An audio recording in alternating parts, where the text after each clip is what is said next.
Yung pahakot pa sakay, meron tayong biglaang hakot, biglang tawag sa atin at ayan, kinuha atin sa Bulihan, Plaridel, tapos dadalhin sa Santo Cristo, Pulilan.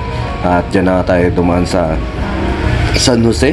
At ito, nandiyan lang. Malapit lang din yung kukuha na namin sa dating church na inatin ako sa Rocky. Yan. Shoutout sa mga taga Rocky. Napakagandang experience din ng mga nakasama natin yan. At ito, ilang piraso lang naman itong kukunin natin ng mga couch at mga ilan lang halos na yon. Napakakonti lang. At saglit lang din namin biniyahe yan. At kasama nga natin si Tito Bembol at saka si Dugyot. Ayan ang tawag sa kanya rito ng mga kapitbahay niya. At isang mabilis lang yan, pagka pick up namin yan, dadali na namin sa Santo Cristo. Medyo nagkabiroan niya kami dyan. Napaka-konti lang pala, napakasisiw lang, konti-konti lang yung bubuhatin.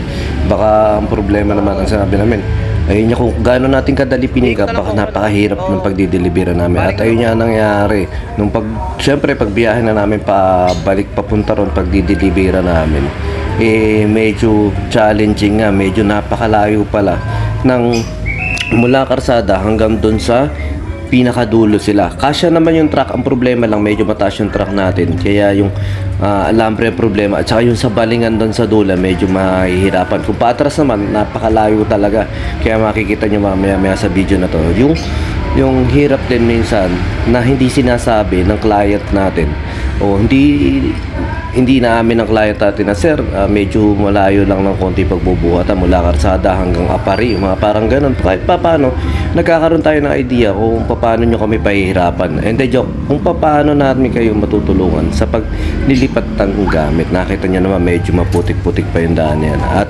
medyo talaga kalayuan. Kaya isang balik mo pa lang, talagang hihingalin ka na. Pero okay lang yan, at least kahit paano nga. Ang iniisip na lang natin para tayo nasa challenge na pinalalakas natin yung resistensya natin. Parang gano'n, di ba nga pag ikaw nag-gym, sabi ko katuwiran ko, pag nag-gym ka, nagbubuhat ka ng mga bakal-bakal dun, lumalaki nga yung katawan mo, pero ikaw pa yung nagbabayad. Dito, pag may binubuhat ka ng isang bagay, ikaw ang binabayaran. Same lang din naman, pero sa pagbubuhat mo rito, ikaw ang nagkakapera, ikaw ang nagbubuhat. At saka yung resistensya mo nga kahit paano, nababatak yung katawan mo. Kasi hindi naman porket mabibigat na trabaho, aayawan na natin. Diyan niya yung productive na katawan. Medyo mahirap na trabaho kasi yan, lakad, hakot, buhat. Pero ang kasarapan niya yan, yung katawan mo, dinevelop naman yan talaga para magtrabaho. Kaysa naman maghapon ka nga walang ginagawa at hindi ka hirap, hindi ka naman pagod. Ang problema naman, nakaasa sa suporta ng pamilya mo, hingi na hingi, o kaya sa painom ng tropa mo. Tsaka yun nga pala, mamaya ako nasasabihin. Yun, sa mabilisang hakot lang to, konti lang yung ano tawag doon, konti lang yung kinuha namin doon sa may Bulihan, malapit sa may Rohi Christian Ministry. Tapos yun nga, dulo pala yung ano namin, nagbibiroon pa kami kanina ni Kuya Tito Bembol, sabi namin baka konti nga pa, pero ang pagdadalan nyo naman pinakadulo, ayun yan, nagkatotoo nga, nakantoko nga. Ang problema ko kasi rito, ito yan, kasi yung truck ang problema, sasabit yung mga kuryente pagpasok yan, kasi yung truck dito, problema lang yung mga kuryente. Yun yung lalo na rin sa bunga doon, no? Tsaka pahirapan yung pagbalik. Yan na sila Tito Bembol. Ano? Yan, mas mahirap na pag nakadamage tayo ng kuryente.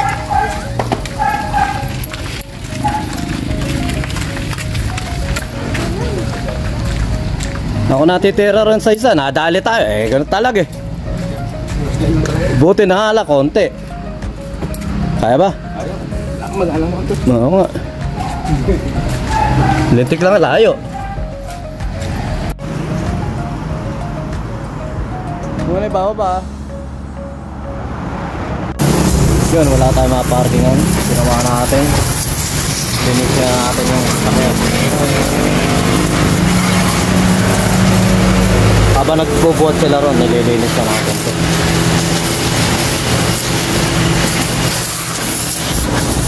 At yun, nilinis na rin natin yung ating sasakyan dahil wala tayong mga parking ngayon dyan. Nakakita tayo malapit-lapit na bombahan na ganyan. At ginanya na nga natin. At yun, sa mga tropa natin dyan, nakikita natin na pag ikaw, ayun nga, nakikita kumikita ka minsan. Akala nila napakalaki na kita mo. Pero sa totoo lang, syempre, maliliit lang din yan. At meron din yung tayo mga pinaglalaanan ng pera natin. Pero yun nga, pag naaaya kayo sa inuman, ibig sabihin nun, lalo na sunod-sunod yung pumasos ka ng 500 o 300 kada inom mo araw-araw, laki na ng bawas o laking pera na nagugugol mo yun imbis na yung pera na yun kahit pa paano napapakinabangan mo kasi hindi naman laging may hakot, hindi laging may renta, kaya sabi nga kailangan tipid-tipid talaga. At yun, kaya minsan nag-iiwas tayo sa mga aya-aya sa atin. At dalawa yung renta natin nito, isang umaga nga nito at saka isang dalawa yung nabiglaan. At ito, pupunta tayo sa Bulacan, dadarating naman natin yung rep dyan at saka ilang mga piraso lang, napakagagaan lang. Dapat si Tito Bembol pa rin kasama ko, kaso umuwi na si Tito Bembol nun. At kaya ayan, dyan lang natin dinala sa Luminat. Isang mabilisan lang to na nababaan dahil konting-konti nga lang. At yun, siyempre nagpapasalamat tayo sa mga nag-like, nag-share ng natin pahakot pa sa mga tropa natin yan. Sinupin na natin yung bawat sentimo, bawat kinikita natin dahil hindi naman habang buhay malakas, hindi habang buhay may kita at hindi araw-araw Pasko. Basta ganoon, medyo kaya tayo minsan nangihinayang ngayon tayo. Siyempre pinagpagura mo na isang araw na trabaho na ganyan, malalala lang sa inom at sayang pa yung oras natin minsan. Kaya ayun, basta ingatan nyo yung sarili nyo, ingatan nyo yung kapayapaan ng isip nyo at yung kinikita nyo, sinupin natin, matutunan natin magsinop ng mga kinikita natin. Ayun lang, maraming salamat pa ako at pasakay.